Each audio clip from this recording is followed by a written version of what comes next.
Elle figure parmi les 10 plus hautes églises de France, avec son dôme de 103 mètres de haut. Un patrimoine que Véronique Tonnel connaît bien, mais qu'elle redécouvre à l'occasion de cette restauration.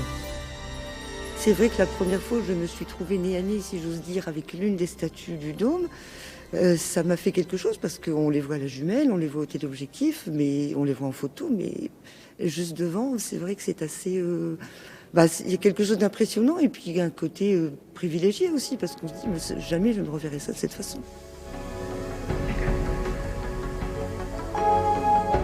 Ceinturée d'un gigantesque échafaudage renforcé de béton, la fragile vieille dame voit se succéder à son chevet une dizaine de corps de métier, comme ces maçons chargés de tailler sur place 260 tonnes de pierre. On est sur des pierres du littoral, de la région, en fait à Marquise exactement.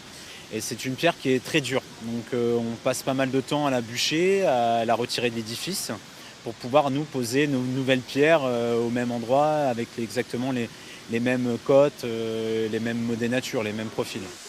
Un travail de titan sous le vent et la pluie, un travail d'équipe aussi qui s'organise au jour le jour pour protéger la bâtisse. C'est surtout l'hiver. L'eau elle reste, elle remplit d'eau la pierre, et l'hiver quand il gèle, ça gèle dans l'intérieur de la pierre. Nous on est là en accompagnement, ça veut dire on va protéger tout ce qui est corniche, pour éviter que ça se reproduise, vous voyez, tout est protégé pour pas que l'eau reste en stagnation. Tout ce qui est en saillie va être protégé en plomb. Donc on considère qu'on est en accompagnement des travaux de maçonnerie.